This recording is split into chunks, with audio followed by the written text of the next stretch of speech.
5 करोड़ रुपए ये वो अमाउंट है जो आपको अपनी बेहतर और सेफ रिटायरमेंट के लिए हर हालत में चाहिए। पर हमारी सैलरी तो 20,000 है। इस 20,000 की सैलरी में 20 रुपए नहीं बचता। 5 करोड़ का फंड क्या खाक बचेगा? आई एम श्योर आप सबके मन में भी ये बात आ रही होगी। पर अगर मैं आपसे कहूँ कि ये सब पॉसिबल है, वो भी मात्र 20,000 की इनिशियल सैलरी से, तो देखो आज की फास्ट फॉरवर्ड दुनिया में जहाँ एक तरफ इन्फ्लेशन जान ले रही है तो दूसरी तरफ लेस इनकम, ऐसे में आपके लिए बहुत जरूरी हो जाता है कि आप प्रेजेंट सैलरी सिचुएशन में ही सेविंग्स और इन्वेस्टिंग का सोचो और ऐसी जगह इन्वेस्ट करो जहां आपके रिटायरमेंट तक आपके पास एटलीस्ट 5 करोड़ रुपए हों। पर सवाल तो ये आता है कि आखिर इस 20,000 की सैलरी में कितना और कब इन्वेस्ट करें। आप ही की तरह सना का भी यही सोचना था। अमर, कार्तिक और सना 3 दोस्त दिल्ली में रहते थे। सेम कॉलेज से पास आउट होके कैंपस प्लेसमेंट की मदद से सेम कंपनी में भी काम कर रहे थे। अब अमर का तो ठीक है, पर कार्तिक और सना दोनों केयर फ्री लाइफ जी रहे थे। 25,000 की सैलरी में भी उन्हें कुछ भी सेव करने का मन नहीं करता था। दोनों हर महीने सारा पैसा जरूरी खर्चे और अपने शौक में उड़ा दिया करते। पर अमर ऐसा नहीं था। अमर अपने सारे खर्चे जैसे कि रेंट, इलेक्ट्रिसिटी, फूड, इंटरनेट, इन सभी खर्चों को वो सही से मैनेज करता था। और जब अमर को पता चला कि कार्तिक और सना दोनों ही माइंडलेस स्पेंडिंग करते हैं और बजट बना के खर्चा नहीं करते, साथ ही इतने महीनों के बाद भी उनके पास 1 रुपए भी सेविंग्स और इन्वेस्टमेंट नहीं है, तो अमर ने उन्हें समझाया कि पैसा सेव और इन्वेस्ट करना कितना जरूरी है और तो और इस इन्वेस्टमेंट के साथ रिटायरमेंट प्लानिंग करना क्यों इम्पोर्टेंट है। पहले तो उन दोनों ने खूब इग्नोर किया और कहा अमर तू भी ये सब छोड़ और लाइफ एंजॉय कर। पर ये सब समझने के लिए जब अमर ने कार्तिक और सना दोनों को इन्फ्लेशन का आंकड़ा दिखाया तो दोनों के होश उड़ गए। अमर ने उन्हें बताया कि देश में बढ़ती इन्फ्लेशन का रेट 6% है और अगर मान के चलें कि कार्तिक और सना आज की डेट में महीने का 20,000 रुपए खर्च करते हैं तो साल का होता है 2,40,000 रुपए। पर हैरान करने वाली बात तो ये है कि ये खर्चा हमेशा 2,40,000 रुपए नहीं रहेगा। आप देख ही सकते हो कि अगर 6% एवरेज इन्फ्लेशन हर साल बढ़ता जाए तो रिटायरमेंट तक यानी 60 की एज तक आपका हर साल का टोटल खर्चा 19 से 20 लाख रुपए हो जाएगा, जैसे कि इस टेबल में आप देख सकते हैं। और अगर मंथली देखा जाए तो 1.5 लाख रुपए महीना चाहिए होगा। अब जरा सोचो, क्या आप महीने का 1.5 लाख रुपए खर्च अफोर्ड कर सकते हो अगर आपकी सिचुएशन यही रही तो? और जैसे ही कार्तिक और सना ने ये सुना उन दोनों के होश उड़ गए और उन्होंने पूछा कि हमें भी बताओ इन सब से बचने के लिए हमें रिटायरमेंट तक कितने पैसे चाहिए होंगे, यानी कि कितने रुपए हम सेव कर लें ताकि भविष्य में हमें दिक्कत ना हो। तो इस पर अमर ने उन्हें समझाया द 4% रूल। 4% रूल बताता है कि आपको अपने फ्यूचर में रिटायरमेंट के टाइम पर कितना पैसा चाहिए होगा जिससे आप अपने मंथली खर्चे आराम से बिना कुछ किए निकाल सको और आपको कुछ करने की या किसी के आगे हाथ फैलाने की जरूरत ना पड़े। तो जैसे अमर ने अपने दोस्तों को समझाया कि तुम्हें आज अपने खर्चों के लिए साल का 2,40,000 रुपए चाहिए, लेकिन फ्यूचर में बढ़ते टाइम के साथ और बढ़ती इन्फ्लेशन के साथ आपको महीने का कम से कम 1.5 लाख रुपए चाहिए होगा, यानी साल का लगभग 20 लाख रुपए। अब अगर 20 लाख रुपए सालाना खर्चा होगा तो हमारे पास रिटायरमेंट फंड कितना होना चाहिए? तो इसके लिए एक सिंपल सा फॉर्मूला है, total retirement amount equal to total expenses divided by 4%। यानी कि 4% रूल कहता है कि आपका जो टोटल एनुअल एक्सपेंसेस है उसको आप 4% से डिवाइड करो और आपके केस में होगा 20 लाख रुपए। तो अगर आप 20 लाख रुपए को 4% से डिवाइड करते हो तो टोटल आएगा 5 करोड़ रुपए।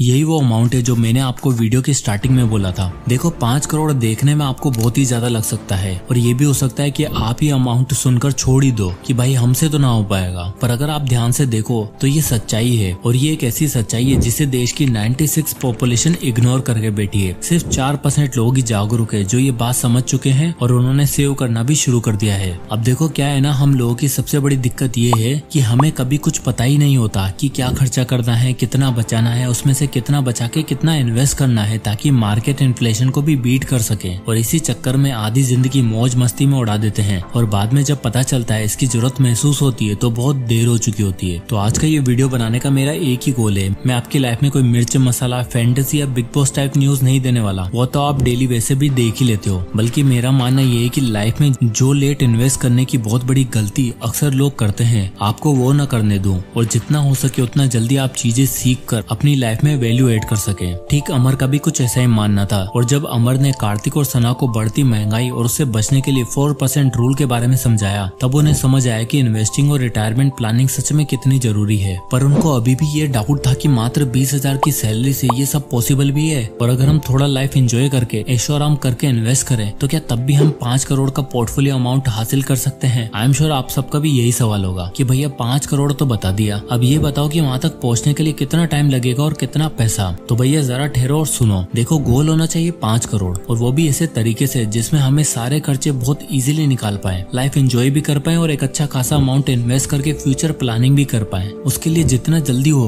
उतना जल्द से जल्द स्टार्ट करो। पर जैसे सना और कार्तिक ने पूछा था, अगर हम लेट स्टार्ट करें तो क्या हम इस 5 करोड़ के फंड तक पहुंच भी पाएंगे या फिर नहीं? तो इस पर अमर ने 3 अलग अलग इन्वेस्टमेंट कैटेगरीज को बताया, जिसमें पहली आती है early bird. The early bird का मतलब वो लोग हैं जो जल्द इन्वेस्टमेंट शुरू करते हैं। एग्जाम्पल के लिए 25 साल की उम्र से अगर कोई इन्वेस्टिंग शुरू करता है तो रिटायरमेंट की एज तक 5 करोड़ बनाने के लिए उसे कम से कम महीने का ऑन एन एवरेज 7,800 रुपए इन्वेस्ट करना होगा। अब ये सवाल आता है कि इन्वेस्ट कहाँ करें? ऐसी कौन सी इन्वेस्टमेंट है जो मार्केट इन्फ्लेशन को भी बीट कर सके? तो उसका आंसर है इंडेक्स फंड। अगर आप इंडेक्स फंड में 7,800 रुपए इन्वेस्ट करते हो तो आप देख ही सकते हो ओवर द ईयर आपको 12% के हिसाब से कितना रिटर्न मिल रहा है। अब इस टेबल में अगर आप देखोगे तो 15 साल बाद यानी कि 40 की एज तक आप टोटल 14 लाख रुपए इन्वेस्ट कर चुके होंगे और आपको महीने का मिलने वाला रिटर्न होगा लगभग 40 लाख रुपए। और यही अगर आप 25 साल बाद यानी 50 की एज में आप देखो तो आप टोटल इन्वेस्टमेंट कर चुके होंगे 23 लाख रुपए, जिसके बदले में आपको मिलेगा 1.5 करोड़ रुपए। 35 साल बाद यानी अपनी रिटायरमेंट की एज तक, जो कि मैं मान के चल रहा हूँ 60 की एज है, आप टोटल 33 लाख रुपए इन्वेस्ट कर चुके होंगे, जिस पर आपको मिलेंगे 5 करोड़ रुपए। यानी अर्ली बर्ड में रहने की वजह से आपको सिर्फ 7,800 रुपए हर महीने इन्वेस्ट करना पड़े और रिटायरमेंट की एज पर आपका टारगेट भी पूरा हो जाएगा। पर फिर वही बात है जो कार्तिक ने भी अमर से पूछा था कि भाई अगर मैं 5 साल लेट इन्वेस्ट करूं तो चलेगा क्या? इस पर अमर ने बताया कि अगर तुम 5 साल लेट शुरू करते हो तो तुम आओगे सेकंड कैटेगरी में, यानी स्टडी ड्राइवर। स्टडी ड्राइवर की कैटेगरी वाले लोगों को लाइफ के ऐशो आराम ज्यादा चाहिए होते हैं और फ्यूचर की टेंशन बाद में। अब इससे होता क्या है कि ये लोग लेट इन्वेस्ट शुरू करते हैं। तब अमर ने कार्तिक को बताया कि अगर तुम भी लेट इन्वेस्ट करना चाहते हो, एग्जाम्पल के लिए 30 की एज में, तो तुम्हें 5 करोड़ के अमाउंट के लिए 7,800 रुपए की SIP से काम नहीं चलने वाला। और इस SIP कैलकुलेटर में आप देख सकते हो कि 7,800 रुपए अगर आप 30 साल तक इन्वेस्ट करोगे तो 60 की एज तक आपके पास होंगे 2 करोड़ 70 लाख रुपए, यानी आपके डिजायर अमाउंट से 2 करोड़ 30 लाख रुपए कम। इसके लिए आपको लगभग अपनी इन्वेस्टमेंट को डबल करना पड़ेगा, यानी अगर मैं टोटल बताऊं तो 14,300 रुपए पर मंथ की SIP करनी होगी। पर क्या अमाउंट डबल करने से 60 की एज में 5 करोड़ रुपए हो जाएंगे? तो जरा ये टेबल ही देख लो।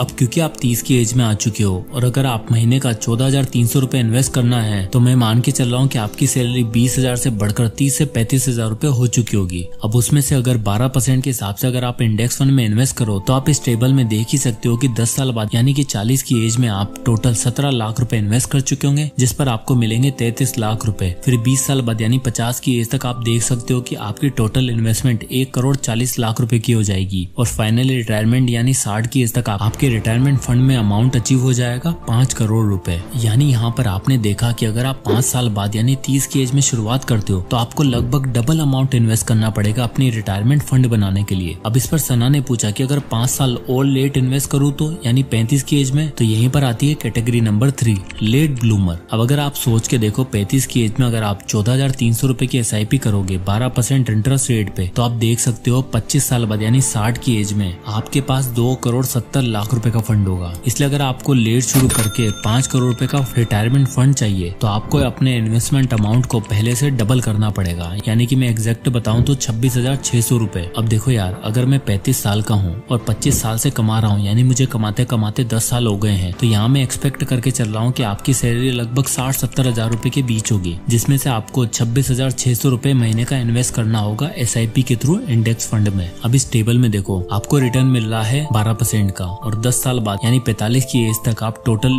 31 लाख रुपए इन्वेस्ट कर चुके होंगे, जिसकी टोटल फ्यूचर वैल्यू होगी 62 लाख रुपए। और 20 साल बाद यानी 55 की एज में आप देख ही सकते हो कि आपकी टोटल अमाउंट हो चुका होगा 2 करोड़ 70 लाख रुपए। और 25 साल बाद यानी 60 की एज तक आपका इन्वेस्टमेंट अमाउंट होगा लगभग 80 लाख रुपए, जिसके बदले में आपको मिलेंगे पूरे 5 करोड़ रुपए। तो अब जैसे कि आपने देखा कि 20,000 की सैलरी से आप एक सिग्निफिकेंट अमाउंट सेव करके राइट इन्वेस्टमेंट करो तो आपको अपनी रिटायरमेंट की एज तक 5 करोड़ रुपए का फंड तैयार हो सकता है। लेकिन जैसे जैसे आप लेट करते चले जाओगे आपको अपनी मंथली इन्वेस्टमेंट की SIP का अमाउंट डबल करना पड़ेगा, जो आपके लिए शायद उतना आसान ना हो। इसलिए सबसे पहले आपको ये ध्यान रखना है कि आप कैसे भी करके अपनी इनकम बढ़ाने पर ध्यान दो और अपनी सैलरी में से एक सिग्निफिकेंट सिग्निफिकेंट अमाउंट सेव करो। इसके लिए आप 60-40 रूल का यूज भी कर सकते हो, जिसमें आप अपनी सैलरी का 60% खर्च करोगे और 40% सेव करके इन्वेस्ट। देखो आई नो 40% बहुत ही ज्यादा है, बट यहाँ जो हमारी डिमांड है 5 करोड़ की, वो ज्यादा कमिट करके अचीव हो पाएगी। सो एट लास्ट मैं यही कहना चाहूंगा कि अगर आपको अपनी लाइफ का कंट्रोल आपके हाथ में लेना है और एक बेटर रिटायरमेंट प्लानिंग करनी है, तो आपको 4% रूल का सही से इस्तेमाल करके पहले एक करेक्ट रिटायरमेंट अमाउंट कैलकुलेट करना है, फिर एक ऐसा इन्वेस्टमेंट सोर्स ढूंढना है जहां आपको 12 से 13% का एनुअल रिटर्न मिल सके। जैसे हमने अपने एग्जांपल में इंडेक्स फंड में इन्वेस्ट किया, क्योंकि index fund on an average 12 से 13% का रिटर्न दे ही देते हैं। और उसके बाद आपको एक एग्जैक्ट अमाउंट इन्वेस्ट करना है जो रिटायरमेंट तक आपको एक ऐसा अमाउंट दे सके जिसकी बदौलत आप अपनी रिटायरमेंट आराम से बिता सको और अपने परिवार के लिए एक बेटर फाइनेंशियल फ्यूचर बिल्ड कर सको। और मेरे ख्याल से 5 करोड़ एक बेस्ट अमाउंट होगा जो आपको आपकी फैमिली को फाइनेंशियल फ्रीडम की तरफ